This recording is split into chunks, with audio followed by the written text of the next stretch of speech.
Hey everyone, I'm Alexis the Eagle Queen. Love me, I know you do. Anyway, today I'm joined by my good friend, colleague, podcast person, and all-around crazy tech... Oh, you're not a tech priest. Crazy Inquisitor, Remleiz. Hello everyone. You nearly tripped over yourself there, though. Yeah, I know. Well, you look like a damn tech priest. So everybody thinks that you're a tech priest. Just because I managed to get promoted. Oh, yeah, promoted. Yep. Oh, hey, Tactical. Michael's here, too. That's awesome. Get Michael in as well. Why not? Get him in. Oh, my God. Send him an invite. You're friends with him on Discord, right? Yes, aren't you? Yeah, I think so. Let's get him in, too. Alright, let's see if I can get him. Oh, yeah, no. Might as well. Is he I disappeared? actually don't think I'm friends with him on this. Oh, dear. Yeah, I'm not. Oh, no. Michael, quick, send me a friend request so we can add you into here. Oh, that's such a butt. See, we're using Discord today, so, and he's never on Discord, so. He is not. I know, he should be. I mean, he's right. Oh, he's logging in. Okay. Yes, we can get him as well. That's awesome. No, so we've had a lot happen in, like, the recent 40k history, and there's so much, and it's already been almost 300 years since Guilliman has awoken. So I'm wondering if, like, certain characters are dead or not. Like, is Commissar Yarg still alive? Of course he is. He can't die. Well, yeah, but, I mean... The orcs won't let him die, because they believe he can't be killed. They also think that he has a freaking... Like, they thought before he got it that he had a laser that shoots them in the face just by looking at him. Well, kind of. They just thought he could kill them with a glance. So that's why he had the laser and stores like, I can use this to my advantage. So do you think that that was actually his idea, or he just got around so many of them that they eventually just, you know, convinced him of it? Maybe. Oh, Michael sent you a friend request, by the way. Okay, let's see if I can find it. Oh, no, I can't. What a butt. This is the one thing I don't like about Discord. And we're off to a great and professional start, ladies and yeah, gentlemen. we are always on a professional start. This is just how we do everything. Ah, here we go. Okay, so now, go back to your call. Add. Let's see if this works. Ah, phone. Don't go off right now. All right. Hey, Michael's here too now. We have the entire podcast. Hello. Somehow. Yay. Oh my god, that's awesome. So before I begin, everybody welcome Michael. Michael is from Tactica Imperialis. He's the other co-host on Adeptus podcast and makes amazing lore videos, some of the best that, well, I listen to. And he's a blueberry. And he's a blueberry. Who puts pineapple on a pizza? I do not put pineapple on my goddamn pizza for the last fucking time. Oh my god, that's awesome. So now I gotta change my thumbnail where I gotta add you in there. I think I might just like Photoshop your head just like floating around. Just Rem and Alexis talk. Also, Michael's here. It could be worse. We could have had Zoran, Fresh, and Carl, and Thunder, and Dr. Light all turn up randomly as well. Oh my god, I would be so okay with that. Get Monkey in here too. That'd be great. Just call everyone. Just send a mass call to everyone on the DTS server right now. Oh, I would, but no. Alright, so the way this is gonna work is we're gonna rant and piss and moan about the current lore of 40k. If you guys would like to ask us a question and have us answer it immediately, please use the super chat feature. Otherwise, we don't have a mod with us to grab the questions. I've got mod rights, so I can watch them. Oh, well, then there we go. But if you do want to support my channel, support what I do, please use a super chat. Anyway. Self-promotion out of the way. Anyway. Yeah. So the current state of 40k is a pickle. I mean, It's confusing. do you think we'll actually get a 3-armed Fulgrim? 3-armed? Well, no, because his arm grew back, so... It grew back already? Fulgrim. Jesus. Yeah. That was cool. Well, I mean, he is Gillen ripped Fulgrim's arm off, and then it grew back within about 2 minutes. Oh, that's just And irritating. Like, And then Fulgrim started screaming, saying like, "You hurt me! How dare you hurt me!" well, you know, it was the same arm that he used to surprise high-five him. That's where he stabbed him in the neck. Are we going to say surprise something else? Well, you know, with Slanesh, I didn't want to go for the low-hanging fruit. But Fulgrim did. Hey. Of course he did. Goodness sake. No, but, Calm down, Michael. well, we're getting him excited. It's early for The me. problem when you put me into a conversation, I'm not going to run with the same crap that you will. You know that. Oh, but it's fun now. Question from the chat. Are the slits for the Dark Eldar remnants of the Laren? Check out my video on it. I did a video on that. Yeah, and I linked Remleiz's channel in the description down below. Not Michael's. Yeah. Yeah, I saw you guys. I didn't realize you guys were doing this, so I was like, oh, we there's a kind of winged it at the last second. Like, it was literally 4 in the morning for me, and me and Rem were talking. We're just like, hey, do you wanna join me for a live stream in the morning? Pretty much. I don't know. Oh, are you going to show chat your towel body pillow? Oh my god, yes. All right. What? Yeah, I got a towel body pillow. Oh, also I'm in booty shorts, which I probably should not show off on the stream. But yeah, my towel body pillow. I mean, who doesn't want a towel body pillow? And Is that kitten on the other side? yes. That's amazing, isn't it? It's impressive. Yeah, my fans realize that I hate everything. Kitten and shadows on, oh god. I know, right? Oh, God. It's so great. It's like one of the few body pillows that I've got that I actually love. How many have you got now? Because you got that one, you got the Magnus one. I've which got you 2 love. so far, and I know there's 2 on the way. Oh god. Yeah, I'm kind of scared. I know one of them is going to be like a sexy tyrannid. At least somebody said so. And What? I'm just... I don't ask for these things. Just keep this in mind. I don't ask Is it for going to them. be that? Is it going to be that Lictor in the maid It outfit? more than likely is going to be that. And I'm just sitting here like... at least it's making my bed more comfy. Like, at the end of the night, like, I take the Magnus body pillow and there's the Shadow And Sun you one. do unspeakable things to it. Well, getting gross Slanesh stuff out of the way is just part of the nature of being a demon. But, you know, I kind of just lay it down and just lay on it. Also, somebody told me that there's a monster... There's an anime... what is it? Monster Musume. Yeah, that has a giant snake, and somebody made that into a body pillow. So Yeah, it's like it's 15 feet long. yeah, I want that, but I want it to be Fulgrim at the end.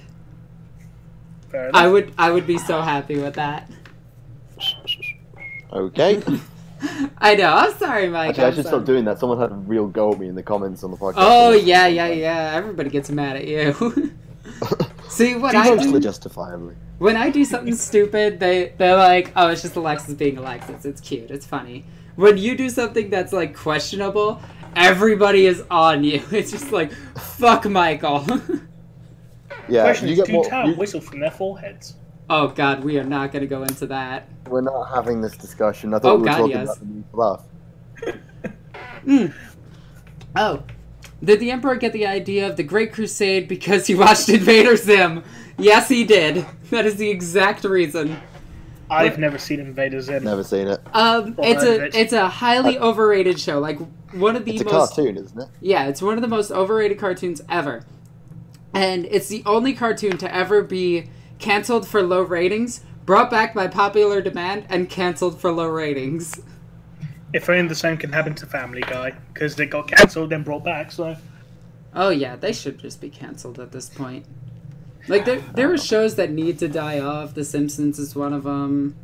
I mean, at least, and we know the writers of The Simpsons can actually do something that's really, really, really fucking, like, it hits you. Like, Futurama. Like, that's supposed to be a comedy, and, like... Yeah, but the thing is, Alexis, all the good writers from The Simpsons left at season 8. That's true. Now it's just shock value. But back to 40k. Yes, there's one thing I do want to bring up in regards to the new Fluff. I'm currently just finishing off Dark Imperium, the novel. And there's a scene where you got Mortarion having a meeting with Kugath and Typhus. Okay. And Mortarion's lower on the pecking order. Wait, I see that. Typhus is higher up on the pecking order than Mortarion. Well, yes. Typhus got to go and see Nurgle in person. Yeah, but so did Mortarion, the new ebook that came out from Black Library yesterday about the Plague Garden. Mortarion actually goes to the Plague Garden, and also into the manse or just to the garden because Typhus has been into the manse. Okay, that's so weird. Also, Mortarion's still he's not fully warp yet.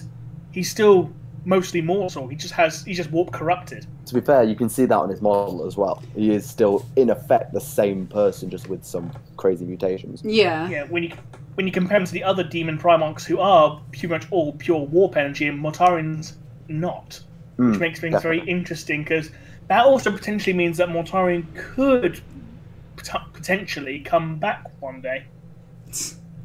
Oh god, he's the only one. Here's the crazy Inquisitor. Hang on, let's hear this out. Let's hear this out. Well, because, again, Magnus, Angron, and Fulgrim, they're all pure demons now. They're all part of their Chaos Gods, but Mortarion's not.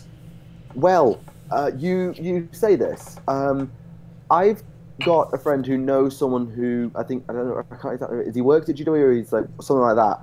And apparently, huge dose of salt, bigger than my battle reports advised, there is talk of a switch. I'm talking like a Primarch switch of sides. So probably them being Mortarion, because it does in this book it does go on about how Mortarion is getting really sick of everyone's shit. To be fair, that's always been the case. Because sorry to bore people with old lore when you want to talk about the new stuff, but Mortarion never liked chaos. His reason for becoming a Psyker, or for embracing it, was so he could be king of the warp, and he only turned on the Emperor because he was a hypocrite. Yeah. So I mean, if the Emperor was honest, let's talk about this. If the Emperor was actually just honest from the beginning, none of this shit would have happened. Like, if he actually went up to Horus, and in Master of Mankind, it's heavily implied that he actually knew the heresy was going to happen. If he just went up to Horus and was just like, Horus, I'm working on a secret project and I need you to lead the Great Crusade in my stead. I'm trusting you more than any of my other sons because of your record. You have shown that you're the most loyal, so I need you to act as me during this Great Crusade. Also, when you don't give Magnus a call, because I kind of need his hand in this. Yeah, like... Oh. Funny enough, there's actually something also in regards to Mortarion. A direct quote when he's actually having this conversation on the Endurance with Kugath and Typhus. Quote, Mortarion had never lost his disgust of warpcraft. Yeah, that was stated early in the Heresy. I didn't realise it was still the case. Is that why his weapon hasn't changed? His weapon is pure and free of corruption. Is it? Yeah. It says so, and yeah, it's literally... That sight does not look the same. It's free of corruption, apparently. Maybe he's just had it cleaned, I don't know. It looks like it's got a massive... Maybe I'm misremembering. It looks like it had a massive skull and it got bigger and all of that stuff. Well, in the Horus Heresy, didn't he actually lose the original scythe? Never saw evidence of that. No, didn't Jagatai Khan break it? Yeah, I think Khan broke it. Because actually... Yeah, because... Yeah, they both went to Prospero. That's where they picked up Revulavada, and then Mortarion showed up, and then him and Khan had a big fight. Yeah, I'm gonna Google. I'm gonna But that's one of the things where no one gives a shit about Karn. It's just like no one gives a shit that Magnus ripped out one of freaking Russ's hearts and crushed it, just smash. everybody only cares that Russ beat him, and Russ only won because of the Sisters of Silence. So literally, Russ had a handicap. It's like, you can't use psychic powers. That's dumb. Why not just duel me in honor? Everyone just likes to make the Russ and Bane comparisons. He just went to Magnus and went, I will break you! Yeah, yeah. And then I had an interesting discussion with somebody last night. They were like, oh, well, the writers are free to do almost anything. And I was just like, they're not free to do anything. There's a lot of things that they're not allowed to do. Like, talk about the 13th, the two missing Primarchs. Yeah. They're not allowed to talk about the head of them. Games Workshop Ltd turned around and said to the Black Library, because earlier in the Horus Heresy novels, everyone started making little hints, peek behind the curtain, and then the head of Games Workshop Ltd turned around and said, stop it! Oh, God. I defended Magnus for 2 seconds. Look what happened. Just quickly, I've got a clarification on Silence. He's still got it. Yeah. It says, according to Dark Imperium, he's still got it, and it is surprisingly clean and is as sharp as ever. So maybe he just reforged it. Yeah, he more than Perhaps. likely reforged it himself, or had somebody else reforge it for him that was free of corruption. Maybe the Iron Warriors, because they're almost free of corruption. Chirabo's hammer's been corrupted, so not so sure. Well, mostly free of corruption. Let's put a little disclaimer on there. No, but I'm still reading, what is it? The book with, Celestine and the Alpha Legion. And, Nice. yeah, and Celestine just flat out is like, I hate these guys. I need to kill them, but the Emperor is telling me not to. So, you're gonna go ahead and take your... You're gonna go ahead... Conspiracy. You're gonna take this sacred relic. I'm gonna let you do it. Because this is what the Emperor wants. But Celestine kind of makes it clear that the Alpha Legion is just bad guys. Yeah, it's pretty much flat out stated in the new Chaos Codex as well that they are now the bad guys. Yeah, which kind of puts an end to the memes about them where it's like, It won't they're put an good end to the guys. memes. Oh, no, The it memes won't stop because the meme is I am Alfarius, not anything Oh, God, else. it's so... That is like... Okay, let's talk about annoying memes for a second. That is one of the biggest, aside from Angry Marines. I hate both of those. The Alpha Legion is literally a joke. Like, nobody can take that Legion seriously because it's like, oh, well, I love their fluff. And you're just going to hear somebody from across the room go, I am Alfarius. And it's just like, dude, fuck off. Like, they say that in one fucking book. And it's not even that big of a line. It's just like... It's them trying to hide their Primarch. And But it's the thing like... is, if they want to be accurate to all, they should really be saying, I am Omegon. Well, yes. Ah! Yeah, And, but Omegon wasn't supposed to exist. well, and Alfarius is dead, and Omegon is just sitting there, maybe dead. Yeah, weird one. Yeah. PH Legion, Colonel Jerton, PH, not F. Yeah, the Alpha F Legion are a different kettle of fish. The Alpha Legion. Are we the baddies? I could still see that. I could really see that. Like, they have a realization that, hey, maybe we're the bad guys. I'm also imagining, like, Cypher, like, came up to the Fallen, and he's like, guys, stop being the bad guys. And the Fallen are just sitting there like, we're not the bad guys, as one of them's just, like, scalping an Imperial citizen. You know, I have been thinking about this. We are the bad guys, aren't we? There's Anyway, no good or evil, just shades of grey. No good. Yeah. There's no good or evil. There is only perspective. quite. No, but a lot of things like I can't stand some of the wars, and I understand how Gilliman is flying through all of the warp storms and everything by having a shit ton of Sisters of Silence on his fleets, and that makes it easier to do warp travel for some reason. I mean, I guess it kind of just keeps all the nasties away when they're just like, hey, there's psychers aboard. Oh God, what are those things? Because I mean, they can't see Sisters of Silence, but they can feel them on an instinctual level. Yeah, and it's a similar thing with the Calexis Assassin, because it's interesting. The Calexis Assassins are invisible to demons. It doesn't say how they affect them, though. Yeah, I mean, One of the one of the oldest pieces of fluff that I actually enjoy is from the Tau Codex, And it was the first time that what's his name, Farsight got the sword. And Arthas Malok. This fluff has been rewritten and retconned like 2 or 3 times now, so that it's the new fluff of today.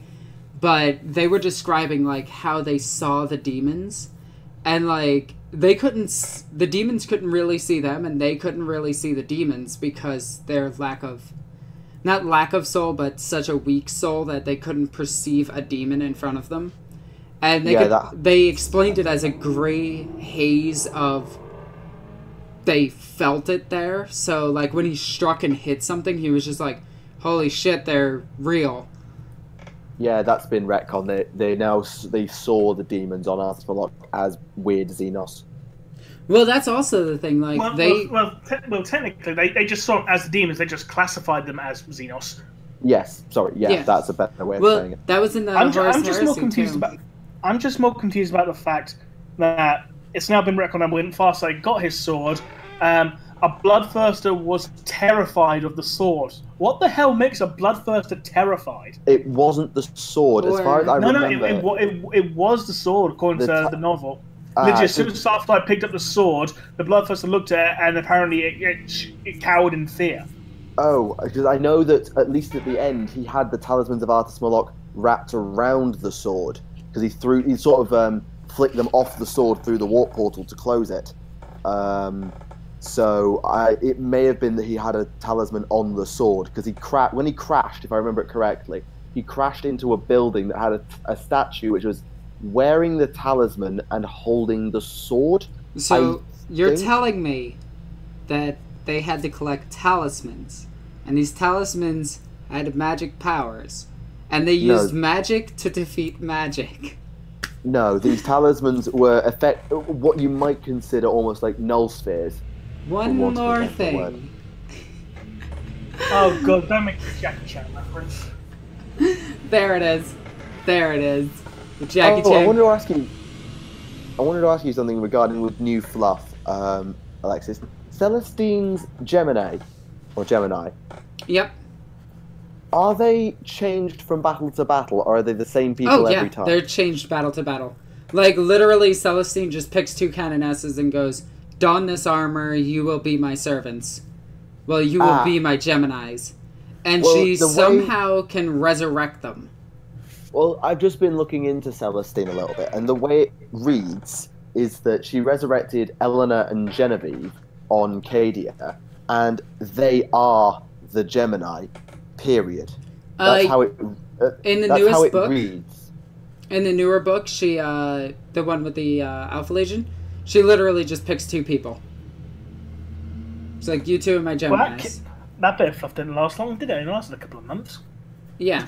But it's like a sacred honor. Like, it is, you are seen as a saint yourself for doing this. Not a living saint. Not, because apparently there's 2 different types of saints, which I often got confused. There's saints, and then there's living saints. And living saints are like Celestine and all the other living saints. And the actual saints themselves, Space Marines, just fall under that. Yeah, Macarius is a saint. Celestine is a living saint. Yep. Yeah. The only other confirmed case of anything really exactly like Celestine, wings and all, that I can think of is Saint Anay. Or the Sanguinius. Arguably. Yeah. It's Anais, by the way, I think is the French pronunciation. Oh, is it? Oh, okay. Yeah, but this is 40k, so we don't know what language it's actually supposed to be. Well, if it's double dot on the I, then it's Anais, because I've got a friend at uni called Anais. Well, I mean, if we were going to go by... If we were going to go by, like, original written and how it should be interpreted, it should be Yagatai Khan instead of Jagatai. But, yeah, but no one says Yagatai except for me. And one other person in my Discord, which I thought was amazing. I was like, yes, somebody else says it. And I was like, yay, I'm not alone in thinking that. Or, what is it? Ezekiel Abaddon. Or how it should be pronounced, Ezekiel Abaddon. Yeah. But, you know, Ezekiel Abaddon sounds a lot cooler. In fairness, though, it took, about 6 or 7 attempts for Games Workshop to finally settle on a pronunciation for Abute Gilliman. And then freaking even on the same video they put to the fucking pronunciation. Yeah, they okay, the other thing in the elephant in the room is Sanguinius. Is Sanguinius coming back? No. There's no evidence of it yet. I haven't read it yet, but apparently in Black Legion, there's like a crystal version of Sanguinius that appears in the Vengeful Spirit. There is. So, yeah. So Sanguinius coming back to life. It's not him, though. It's a crystal representation. Doesn't mean it's him coming back to life. It could just be, a warp echo on the corrupted Vengeful Spirit. Or it could be his a version of him made by somebody, and then his soul is going to possess it. But wasn't his soul shattered, though? It was shattered. Well, no, it wasn't shattered. It was destroyed, which is kind of the same thing in 40k lore. I thought that was just Horus's. Horus's soul, and this is very important, was obliterated. Meaning there is no chance Horus is coming back ever, because his soul is completely gone. It is not in this world, it is not in the warp, and it is not, shattered into the webway.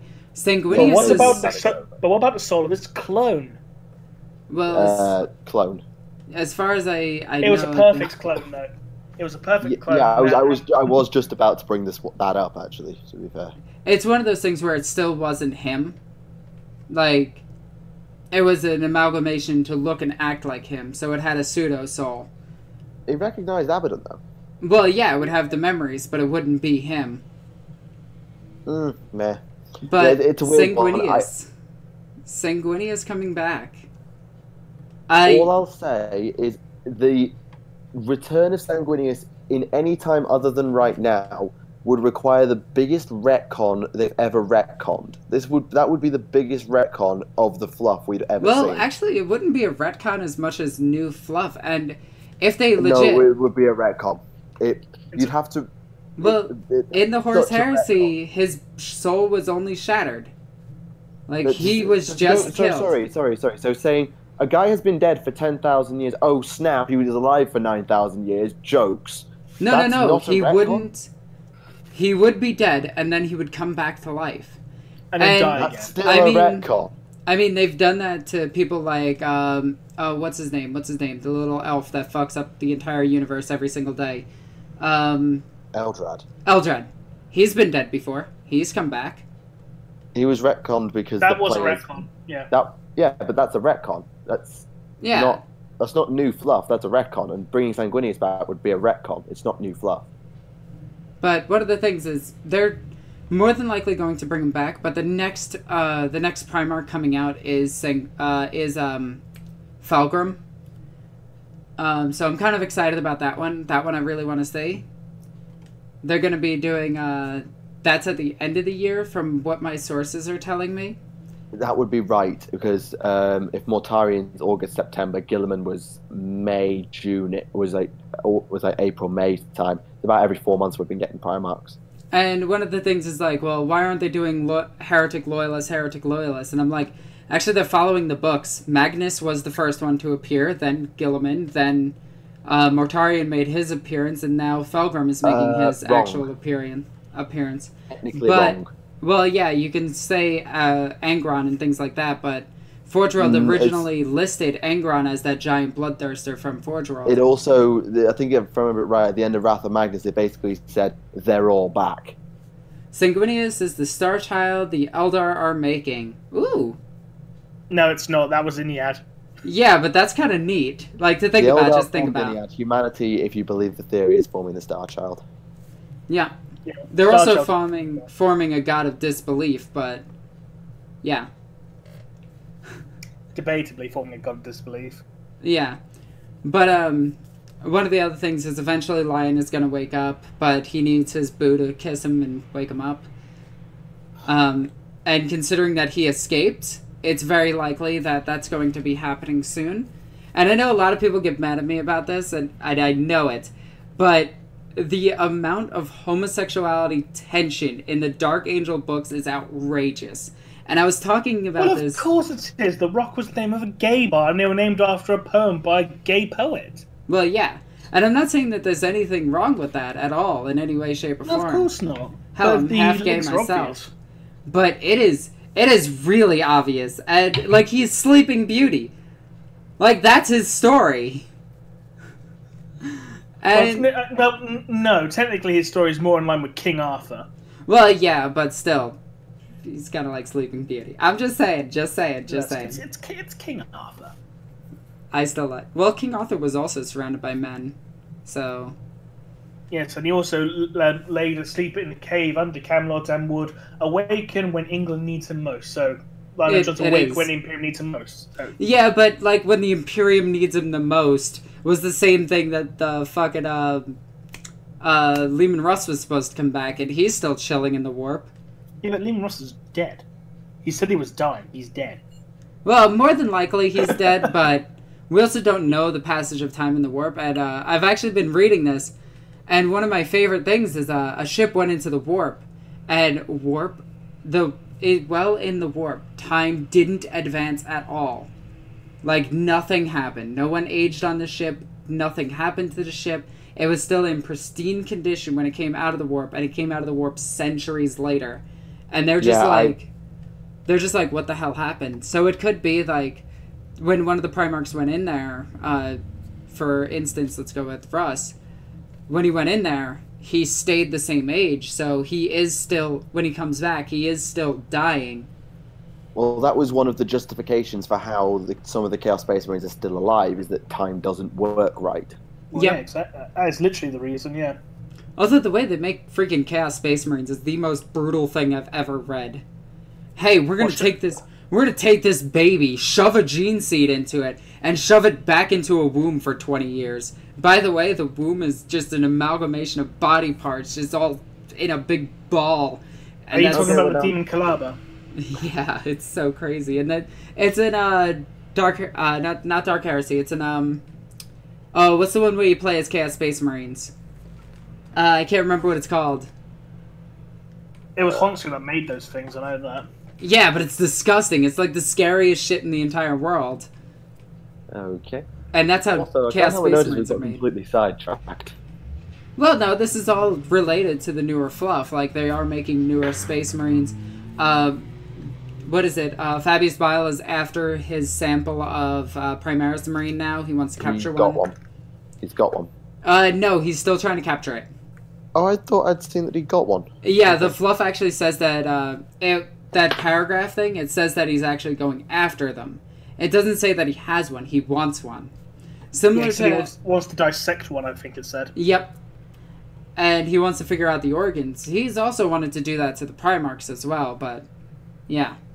I mean, if he made another clone of the Primarchs just to get the organs that are in them, to figure out how they are, well, Primarchs, imagine what Chaos Space Marines would look like. Like, that would be sick.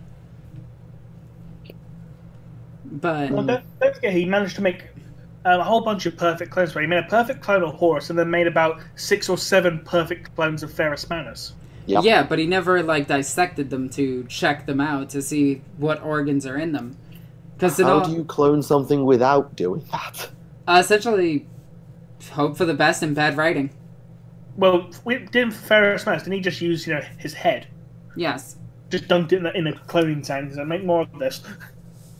I want another one of these guys. He died. Well, he had all of Horus's body, so he's kind of... Yeah, that's what I'm pretty sure Fabius would have dissected Horus's anyway, just because he had the entire corpse. No, that Horus was destroyed. Like, his Horus' corpse wasn't destroyed. Fabius Bile actually got hold of it. And that's how he made the clone of it. It was after... No, the clone body. It was... No, with the original body, he had the original body. He cloned Horus after that, and the original body was only destroyed after Abaddon and the remaining sons of Horus. I think this was before they called Black Legion. These were the first. They destroyed it. Yeah, they destroyed it. Oh, no, didn't Abaddon destroy the second one though? Yeah, he killed the clone. And they destroyed the original body. Yeah, basically they boarded. I think the ship was called the Flesh Market. Does anybody want to read that one? According to Iskandar Kaelen, or however you pronounce it, Arhiman hasn't escaped mutation. Kaelen has said he could see the void that was once Arhiman's face. Well, Arhiman got pretty badly beat up against Armon, and he now wears Armon's armor, for anybody who doesn't know. So I wouldn't be surprised if that's the case. But to be fair, that doesn't add up, because... Well, don't forget, a whole bunch of the other Exalted Sorcerers have gained mutation even after the Rubric of Arhiman. So it could just be, in effect, a gift of Tzeentch, because he does have his mark. The Rubric... It also could be a spell that Arhiman put on somebody so that Arhiman's true identity wasn't revealed.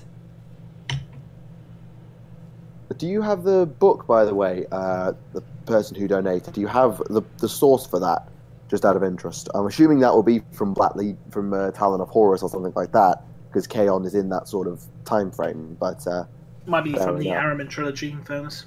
It's not. I've read the Arhiman trilogy, and Kaon, because that's set way later. I don't think it's actually dated, okay. But it's set way later. And that's and the Kaon business is pretty much the beginning of the Black Legion. So, it's from Black Legion apparently. Oh, okay then. Thank you. Fair enough. Yeah. By the way, if you haven't heard of Iskandar Kaon, he is the biggest badass in the world. This is a guy who dragged his own ship through the warp using nothing but his psychic abilities and then threw it at the planet. This guy is a monster. Also remember he pulled the ship together because it was breaking apart. And that. Yeah, like his barge, and this was a Space Marine battle barge, was being destroyed, and he just goes, nope, magics it back together, opens a portal, teleports it through the warp, comes out, and flings it at a planet. Just like, no, fuck you. Boom! And I love that. I think that was like the coolest thing ever. It's also... that single act is stronger than anything in Star Wars that's ever been done in the canon universe. It's more powerful than the... I'm just going to say this because a lot of people know about this. When the Apprentice pulled down a Star Destroyer from orbit, this guy literally held together a barge, flew through hell for thousands of miles, and then threw it at a planet. Just to tell you how much of a badass Psychers are in 40k. Yes. Right. And usually one of them rules a planet, so... Yeah. Oh, but something that somebody brought up to me. What if instead of, like, the Imperium and the Eldar trying to recreate Sanguinius, it was actually Kabanda trying to resummon his soul? Like, as a warrior, Sanguinius would go to, after his soul was pulled into the warp, would go to Khorne. Like, that's the most logical place that it would go. No, Sanguinius' soul would probably go to the Emperor. Well, yes. Because Horus Heresy did. 100%, I agree with that. But if he was destroyed, let's say, by chaos bullshit and somehow sucked into the warp, he would then go to Khorne. And it would be kind of funny that... Where your soul goes to Khorne, yeah. It would be really funny if Kabanda actually was just like, you know, I'm bored. These guys are boring. Fuck it, I'm gonna summon back Sanguinius. It's just somebody pointed that out to me and I was just like, that's stupid. But this is 40k, so I can see that working. In all fairness, in 40k, they have some really terrible fluff. Like, absolutely terrible fluff. There are a few oddities. A few, there's a lot. Like, hey, we're going to explain every single weapon and war gear of the Imperium, except for the Sisters of Battle. Well, where'd they get the Penitent engine from? Shut up. Okay. Well, what about the Exorcist missile launcher? Shut up. Alright, what about the STC for the Immolator? Why isn't it used by anybody else? Technically, it's heresy. Shut up. Oh. What about the Repressor? Well, we have the STC for that, but no other chapter is ever going to use that. That's because they borrowed it off the Arbites. Yeah. They killed the clone. It was around 32 sons of Horus, 105,000 sons, 7 world eaters, and 1 emperor's children who came to the Black Legion. Who became the Black Legion. Right. That's actually really awesome. Thank you for telling me that. I always thought that the Black Legion was just the successor chapter, successor warband to the Sons of Horus. Well, how it went is basically after the heresy and everyone went into the warp, the Sons of Horus all went to Malium, I believe, and sort of interred Horus's body in like a tomb. The Emperor's children then raided it, nicked it, and either just before that or just after that, Abaddon basically completely pieced the scene and said, "Fuck you guys," took the vengeful spirit and left. Now, also, after Horus's body... Here's the point. Where is the vengeful spirit? Abaddon's got it.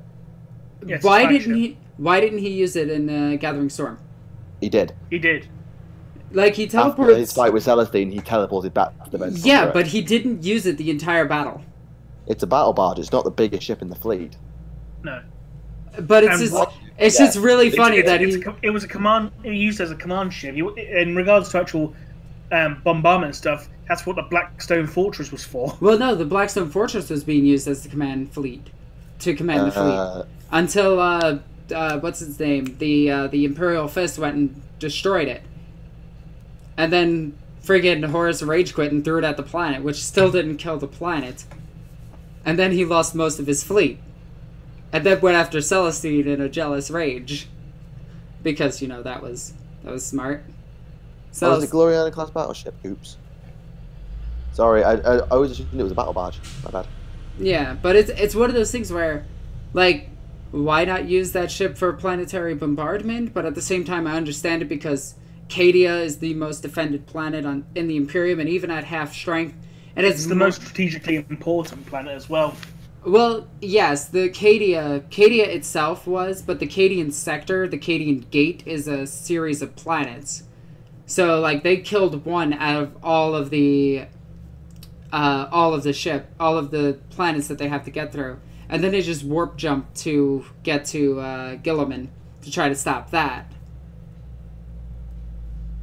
Are the aspect warriors somehow gender locked? No. No.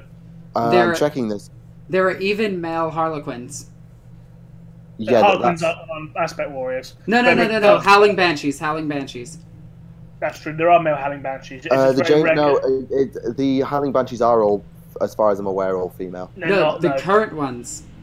It says that the majority of Howling Banshees are female because the Banshee is a female spirit, but there are male Howling Banshees.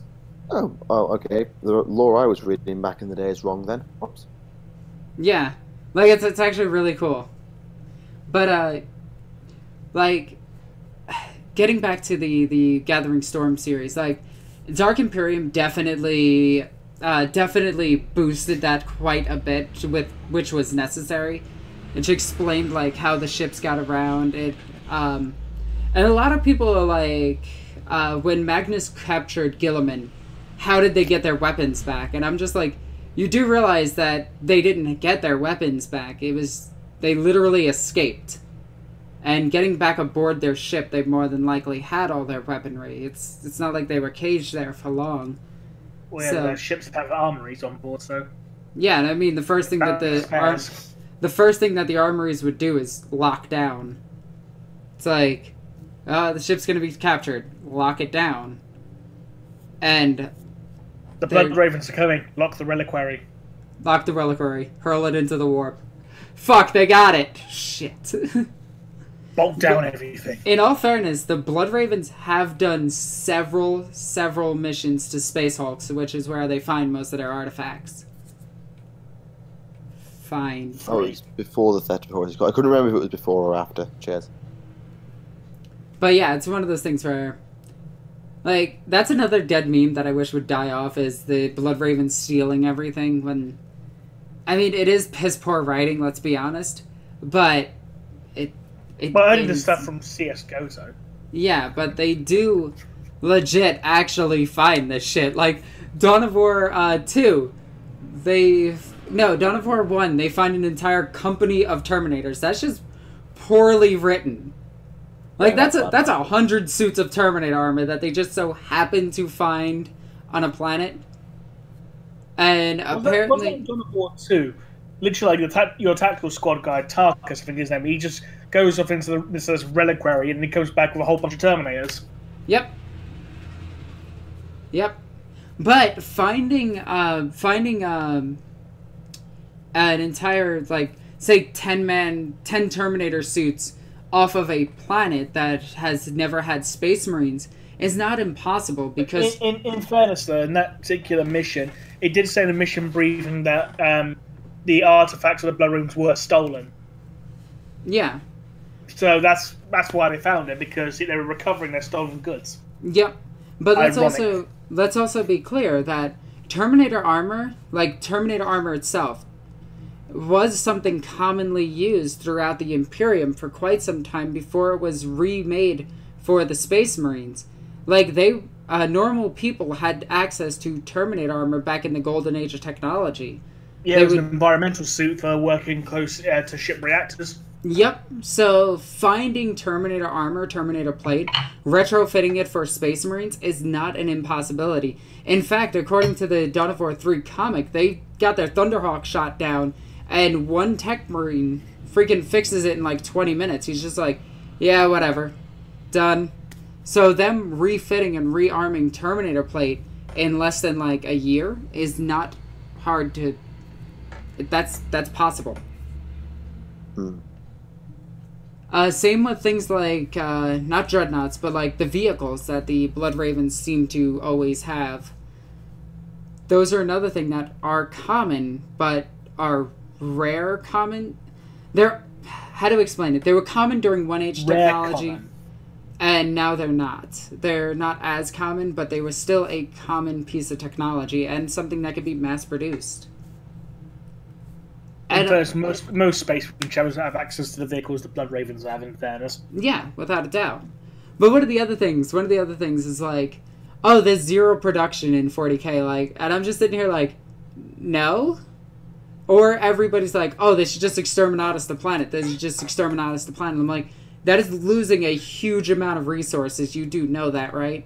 Yeah, well, there's a reason why Armageddon has not been nuked to fuck yet. It's because A, the factories are too important, B, the world is strategically important, so no, exterminatus is not an option. That's why they send so many forces to fight everything that appears on Armageddon, be Imperial Gun, Space Marine chapters, because it's too fucking important to nuke. I believe I read somewhere that they have come to the conclusion that Armageddon is at this point unsalvageable. I believe I read that somewhere. It is unsalvageable, but they're not... But you have the stubbornness of the Space Marines trying to go there. They'll eventually take it back. And now that Gosgol is gone, cleaning up his boys won't be too difficult. No, but Angron's now there. And gone. Angron's gone. Oh, was he? Oh, yeah, they banished him in the 8th Ed rulebook. Yeah, so whatever. So I mean, he failed twice. God's sake, Angron. He didn't. I think the summoning was interrupted this time. Hey, you know who else is really good at ruining summonings? The Deathwatch. Yep. Hey, you're trying to damn your entire species and summon a god that can defeat another chaos god and thus make human civilization perfectly the most dominant species in the galaxy once again? Nah, fuck that. We're gonna mess it all up. Deathwatch. Which means, once again, humanity is still technically the dominant species in the galaxy. No. I mean, like, really dominant, where it's not stretched so thin a needle can poke through it, which is one of my favorite descriptions of the current state of 40K. Is they control millions of worlds, but like a canvas going over tapestry, a tiny pin can go through it. I just like how in Dark Imperium, it basically got Gilliman looking things over and just basically thinking, he's like, yeah, maybe I kind of fucked up with the Codex Astartes. Yeah. Or that the freaking Emperor just is just like, alright, business as usual, do this, do that, do the other thing, okay, good, we're done here. Like, the Emperor has not changed. And except the Emperor's turned to the TTS version of the Emperor now at this point. Yeah. Let's be honest. I mean, he's kind of cynical. Yeah, he does view everybody as fucking retarded, but at the same time, he's just like, there's still, there's some hope. Go try. Go do what you gotta do. Yeah. And I really like that about the 40k lore right now, where it's showing that the Emperor has kind of lost interest in humanity. Maybe he's seeking something grander than humanity. In which case, why is he keeping humanity alive? Because they're feeding him. Like, Possibly. yeah. You might want to speak up, Michael. You're very quiet. Oh, sorry. Yeah, it sounded like you fell asleep.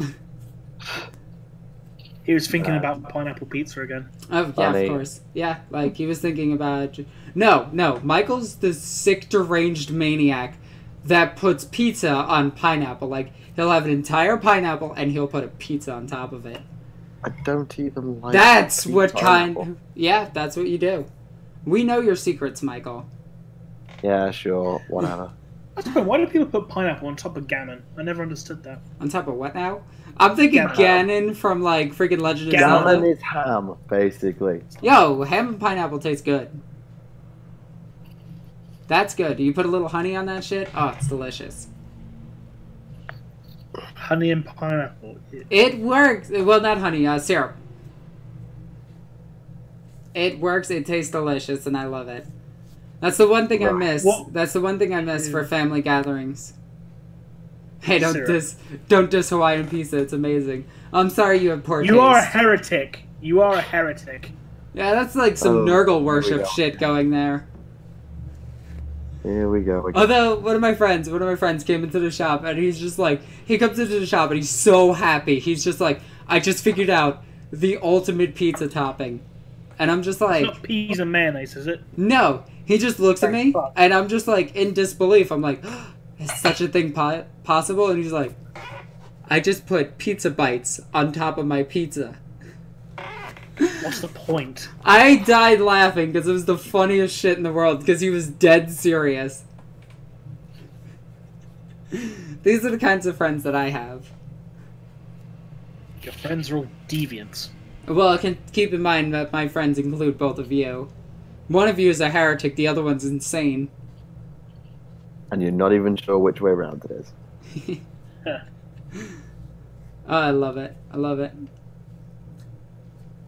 Oh, Alexis, have you seen the Gershnak, I think that's how you pronounce that? Krishna. Model for the Sisters of Battles? Yes, I have. They stopped producing models, so you can't actually get their models anymore.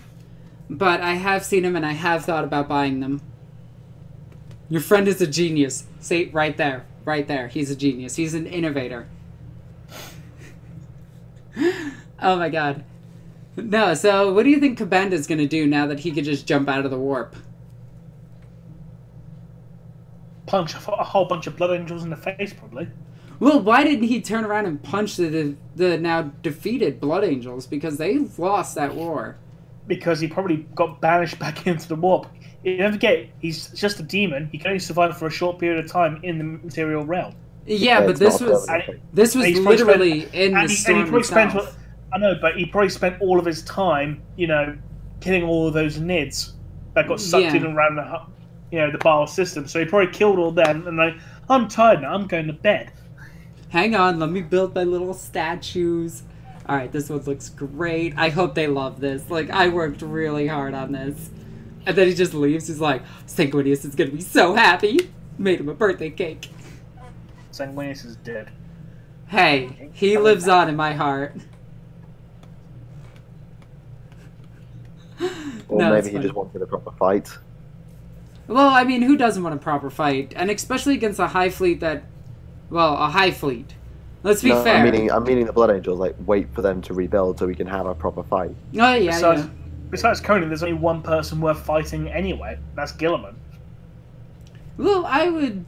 who else could put up a really good fight? There's no one else on a Primarch's level currently from the loyalist side, so Guilliman's the only one worth fighting at this point.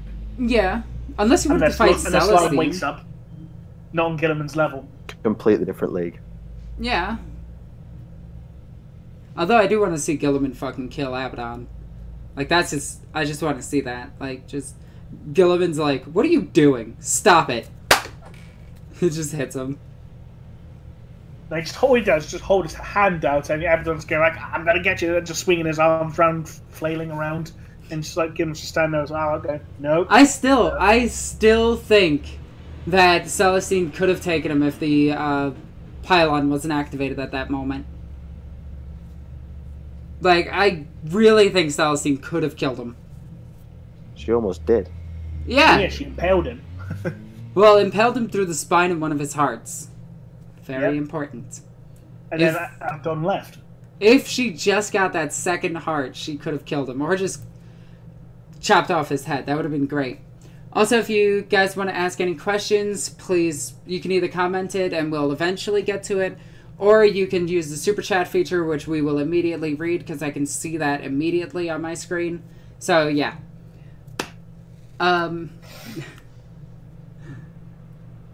Build a monument of Sanguinius out of pizza. I'm okay with this. No, but, like, I really want Abaddon's body to die, but then Drach'nyen to, like, fully take him over and turn him into Drach'nyen again. Because Drach'nyen is a much scarier entity than Abaddon. Like, Abaddon is cool and all. Not even the Emperor could beat Drach'nyen. Yeah, like he fought him to a standstill, really, no. and then fused him into a custodian. And then that custodian eventually died. So how did he get into a sword? I don't... Drach'nyen had taken that form, I believe. I thought he was just bound to the blade, because if he was just take the form of a sword, then why doesn't he just turn to his normal, hey, surprise guys, I'm a giant killer starfish monster? Not sure, I haven't really looked at Drach'nyen. Alexis, what is your favorite part of Warhammer 40k Fluff? Oh, Sisters of Battle, hands down. They're the most grimdark of grimdark. They are what 40k should be. If Abaddon becomes a demon, he loses. Yes, I agree with that, like... But it wouldn't be Abaddon anymore. It would be Drach'nyen finally beating him.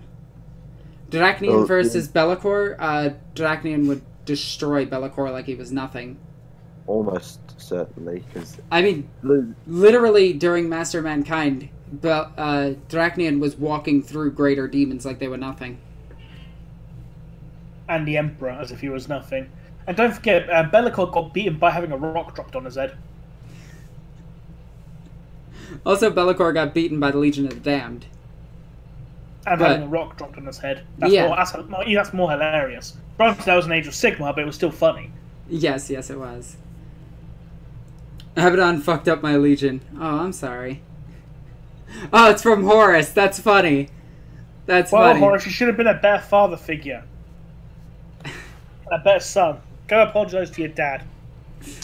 Oh my god. Drach'nyen was called to Abaddon and some other Chaos Lord. You know, I toyed around with this idea. Drach'nyen is actually older than the Chaos Gods themselves. Drach'nyen was spawned on the first murder. Yep. Yeah. So he's older than all of the Chaos Gods. So that's But in fairness, Drach'nyen didn't actually awaken into consciousness until the Great Crusade. Well, let's be fair. That's when he awoke to consciousness, because he started gestating. It actually says in Master of Mankind when he awoke to consciousness and felt hunger for the first time. Yeah. And the first thing he killed was a servitor. Oh yeah, no, it was a combat servitor too. That was awesome. That scene. He said the meat and blood was weak and the soul was non-existent. Who is the pinky and the brain of 40k? Oh god, that would... I want to say that's Marinus Colgar and Kento Sicarius. No, I'll tell you who it is. It's Guilliman and Cole. Yes! Oh my god, yes! Their pinky and their brain. Their pinky and their brain. One is the G's, the other's Guilliman and Cole. Sing it properly, Alexis. Guilliman and Cole. That would be tough. But anyway. No, I really like the... I know this is stupid to say, but I really like the current lore of 40k. I mean, we have that female Inquisitor, oh god, what is her name? I can never remember her name. Greyfax? No, the one in Terminator Plate. Oh, hang on. Can that be Sisters of Battle who fallen to Slash, Mira Sabathiel? She didn't fall. Technically, she did. She willingly went to chaos, and there's only been two characters. Which counts as falling to chaos. I don't count that. I count that as more powerful because she was immediately made a champion of chaos. It's still falling to chaos. It's willingly giving yourself to chaos. I know, but it's still falling to it. I mean, there's falling. Like you fall off of a cliff. You didn't choose to fall off that cliff. You fell off that cliff. But she literally. Lorgar fell to chaos, but he willingly worshipped it. Yes, that's like an adrenaline junkie. He jumped off the cliff and he's just like, yeah. See, that's the difference. They're both gonna die in the end. Although Mario Sabathiel is arguably not canon, just because of her lore is like from 3rd edition and has never been mentioned again. And retcon by omission is not retcon, it's lazy. Yeah, but she's literally never talked about. But then again, half of the demons she was only a minor character anyway. No, she's at the top of the echelons of Slaanesh. Like she's at a higher character. She's at a higher rank than the Mask. So she's still a minor character because I know. Never had a model. It's a minor character. It's one of those things that actually annoys me. Like, they should bring her back into the fold. They should bring, like, the other Chaos Space Marines, the other Chaos characters into the fold. Like, I would love to see the Host. Like, that is one of my favorite Demons of Nurgle. And no one knows who that is. I would love to see some of the other Keeper of Secrets, the ones that are gigantic. Isn't Typhus the Host? The Host of the Destroyer Hive? He's the host of the Destroyer Hive, but the Host... Like, just the Host is an Imperial Guardsman that was made into a Demon Prince. Oh, right. My bad. Like, he's literally only 6 foot tall. And he's a Demon Prince. He's the second smallest Demon Prince that we know the confirmed height of. Well there's Doom Rider. Doom Rider is 8 foot. Yeah, he's only Space Marine height, though, so he's still small. Yep. And his head is on Khosrow Khan... Not Khosrow Khan's, the Great Khan, the current Khan's... belt. No, it was Khosrow Khan's. It was? Okay. Yeah. But yeah, that's really funny. Is Michael still here? Did he die? Hmm? Oh, I think he fell asleep. No. Only 6 foot. Yes, only 6 foot. In 40k, the average human is 6 foot. So, and depending on the... Stated anywhere, or are we just assuming? Well, assuming based on all of the current art of 40k. In fairness, it depends on the world. Oh yeah, some worlds have higher gravity than others. Higher gravity means shorter people. Lower gravity means taller people, obviously. Loosely, although it's partially height, but it's more to do with your bone density. I think changes with gravity, which is partially what determines height as well. But anyway, it does correlate to gravity. But yeah, one of the things that I find really funny about 40k is how human the humans look. Like 10,000 years of evolution and everybody looks the same. Now, why do you think that is? Well, aside from, purging the mutants and shit like that, there was this little to no adaptation for the people themselves. Like, aside from Cadia, which actually does have adaptations from their humans to deal with minor poisons and shit like that. And the purple eyes. Yep, and minor skin augmentations like the pale skin of the Night Lords. It's and like black eyes. Yeah, it's like where is the humans that are like, ooh, completely different. Like some humans in the galaxy might look like freaking gorillas. Well, yeah, they're called abhumans. They've evolved from humans into different species. Yeah, but even still, it's just like there's not enough representation. Guys. Yes? Death Guard images. Oh, yeah, I already saw those. Have you seen how much new shit is in there? Yes, nope. I did. Seriously, just look at the image. You've got Mortarion, the bloat drone's going to get a box, the Death Shroud are back, there's new plate Death Guard Terminators, you've got what look like a big plague Well, tank I wanted to save back. that for the podcast. That podcast is not going to be for another 2 weeks. and considering they've just announced AdMech is next, we will probably have glazed over this, and it will all be out by then. So may as well mention it because like it's almost everything in this image, no one's gonna play it. I'm just saying that almost everything in this image is new. Yeah. Just say it. I'm just not impressed with their models. Like, to be honest. I think the Death God models look pretty cool, actually. I like how bloated and distended they are. I've never been like, and I play Death Guard, which is ironic. They were my like third army, and I never got into the look. That's why I prefer when I run Death Guard, I run my 30k Death Guard, because I can't stand like the bloated looks of all of them, and I just find them to be a little bit more silly in terms of 40k. Like on tabletop, anyway. They just look silly. What novels take place during 8th edition? Dark Imperium. Dark Imperium... there's a few others. Actually, no, those aren't there yet. The one I just mentioned between the freaking Alpha Legion. Shroud of Night. Yep. Technically, if you want to count them as books, all of the Gathering Storm books, all 3 of those. No, they're at the end of 7th. Oh, I thought they just meant canon. What else is there? The novel for Enid and her protector. That's Ivrain and Vizard. Yeah, that's not out yet though. Yeah, that's coming out. I'm buying that for Ghost. I can't wait. Yeah. Also, all the codexes are 8th edition canon compliant, obviously. Yep. So far. I still gotta get them. Like, I just want to... I hate it. I need them. But I'm still not impressed with Space Marines. Cadia like stands. Oh yeah, Cadia stands.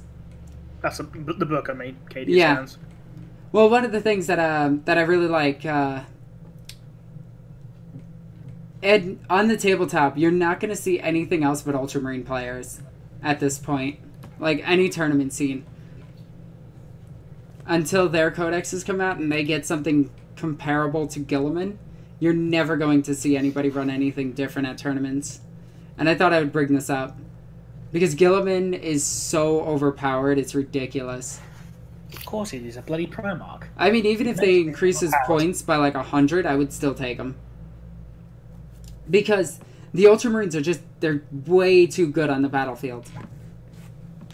Especially when you combined, like what I'm going to be doing in one of my next games coming up, is I'm going to be proxying 2 of my Land Raiders as Land Raider Terminus Ultras, and running Guilliman with 3 of those. Yeah. EgoXXX Guilliman. No, he's a bit too big for me. That's what she said. I get you. Actually, wait, Guilliman would technically be smaller than my demon. Yeah. Is that some kind of euphemism? Ha! I see what you did there. Yeah, but like the Fate of Connor thing that's happening, that's Colonel. Ungodly in favor of the Imperium. Oh, from a donation, Kugath was the one to make Mortarion into a demon prince. Yeah, that was in the book that came out today. The book. Neat. So Nurgle didn't even do it. No. Why do you think Mortarion's so low on the pecking order? He's lower than Kugath and he's lower than Typhus. Well, I know why he's lower than sucks. Typhus, and that Typhus has got get shit done syndrome.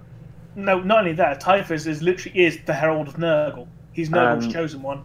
Yeah, exactly. He corrupted Mortarion. He's got get shit done syndrome. I'm gonna be right back, really quick. I'm just gonna grab a drink because it's really hot in here. Right. God damn it.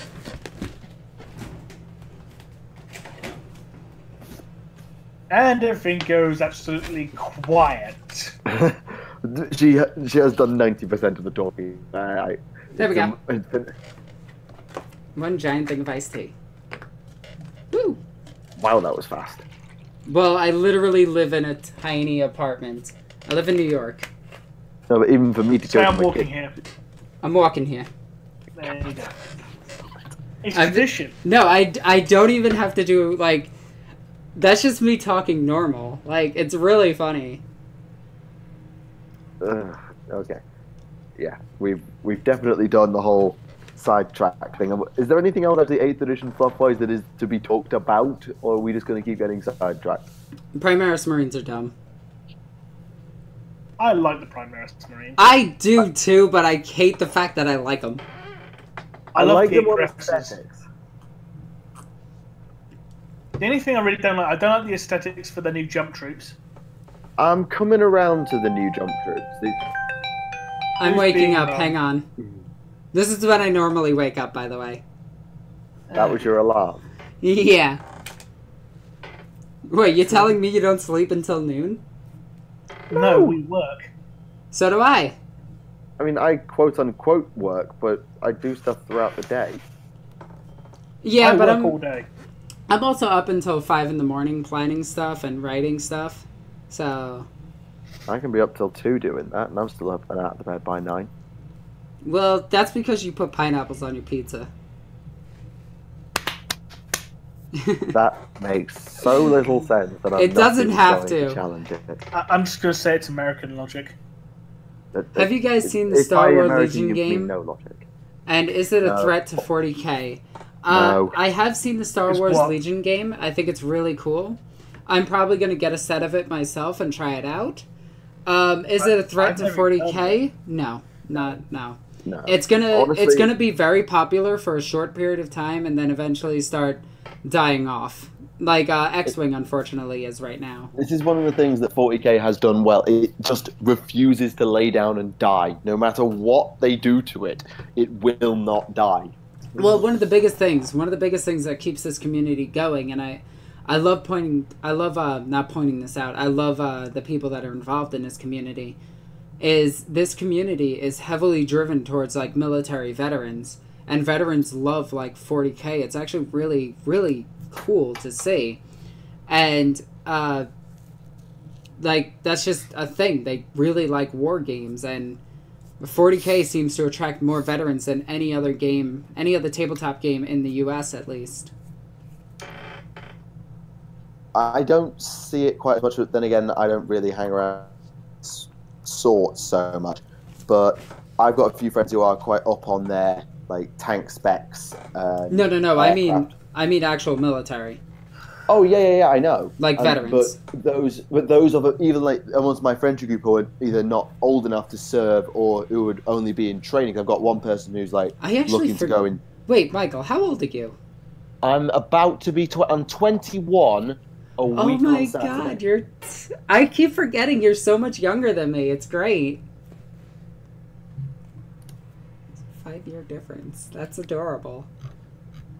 Yeah, I'm at that awkward age where some of my friends are in the military, like actually serving 4 years at this point.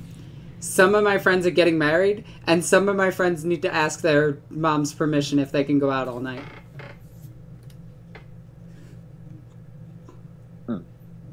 Yeah, well, going back to your original point, like I've got. I had one of those. What? Anyway, continue. I've got a friend or a friend of a friend who was looking to go into the RAF, and one of my friends is like really up on his tank stuff, and I know a fair few people, and I'm not saying that like there's a direct correlation between military-minded people and 40k. Because that would be not a difficult correlation to plot, but it wouldn't be the easiest. I just find it amusing. And do you know what army, like I've noticed this with, at least in New York, with my military friends, they flock to the Tau because the Tau actually work and operate like the American military.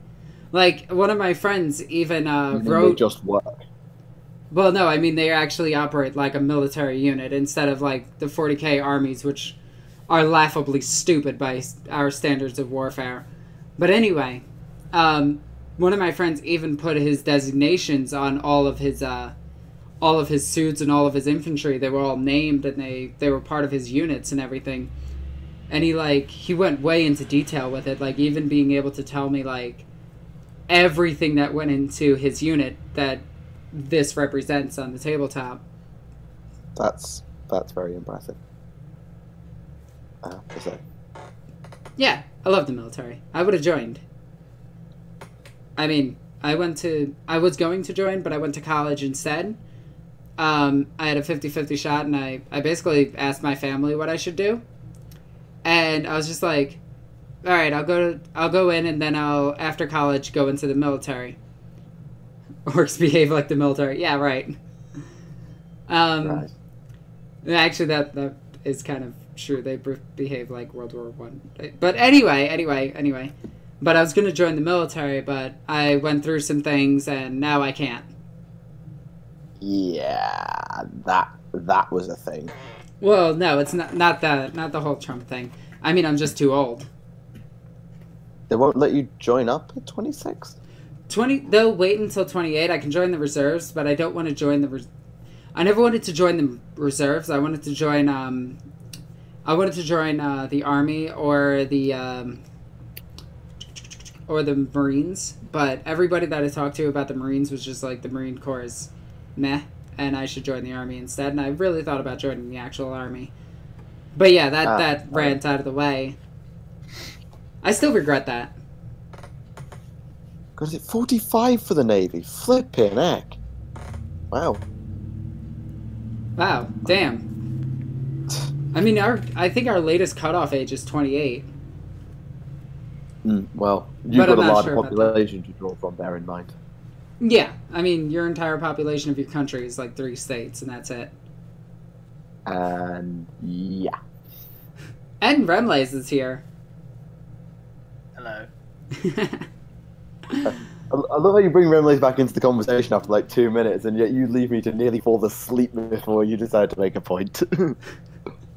Well, you sounded like you were asleep. I wasn't asleep. I was half listening, but I wasn't asleep.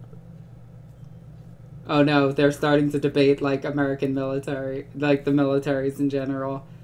Oh no, I should not have brought that up. Anyway, we're not gonna go into that.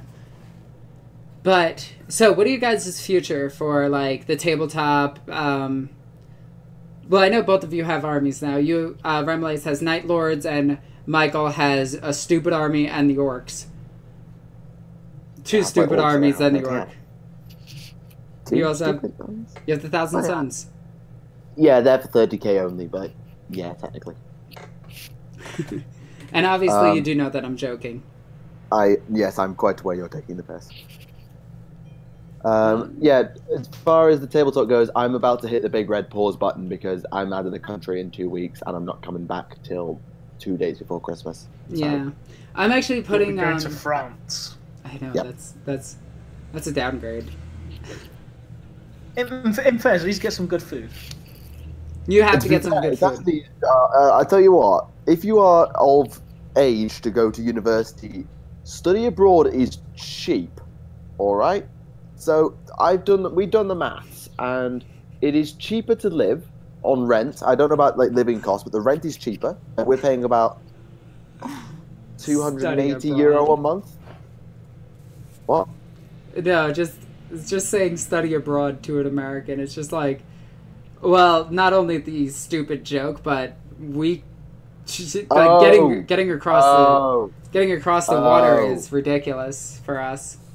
So expensive. You can go to Canada or Mexico. To be fair, that's not really going anywhere else. Like, yes, it's going to separate countries. Yeah, but Canada is just cold America, and Mexico I probably won't go to.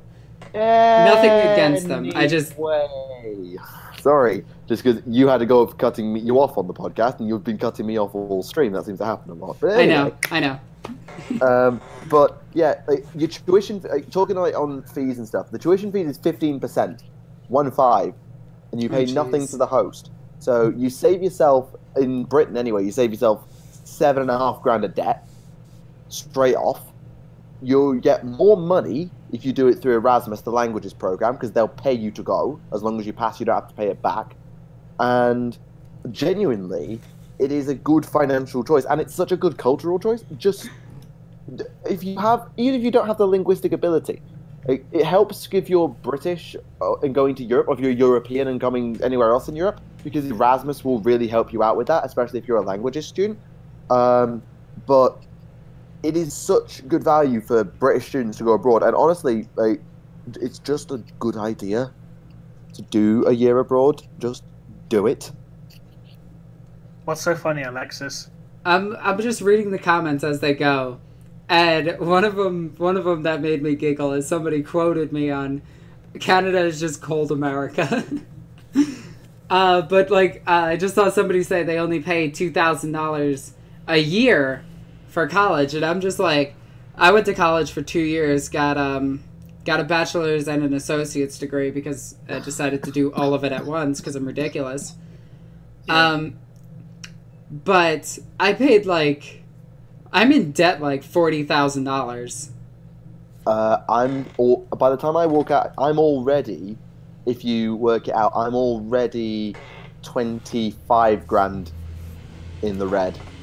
Yeah, there is 2 years. There is absolutely no way that I could ever pay back those loans, because the second I start paying on them, the interest rate goes up, and then it's just ridiculous. And to be honest, if I'm gonna pay $40,000 for something, it's gonna be on me. I paid some fucking school that did nothing for me. They gave me a piece of paper. That was it. It was stupid. Should have went into the military. You're a piece of paper. No, but yeah, the American educational system when it comes to going to college is really, it's not worth it. Go to a trade school. Just legit go to a trade school. The British uni system's one of those weird ones, because 5 years, well, not 5 years ago, a little over 6 years ago, this was the big article in the news of the day. Tuition fees took a hike and went from 3 grand a year to 9. So it became a much more dangerous prospect, because you don't start, the way it works is you start paying your debt back when you're earning over 21,000 a year, and you pay it as a percentage, so you pay more the more you earn. So the theory is that you go to uni, get a better job, or get a better education, you get a better job that earns you more money to pay off your debts. It doesn't work, and basically what they're doing right now is working out how the hell are we going to rejig the system, because it's broken. To put it lightly. Yeah, never mind the entire hole in the electoral pension pot system and all of that stuff. Yeah, I'm not even going to go into that. Yeah. But I do have to get going very soon. I have to get to work and pretend that I have a job.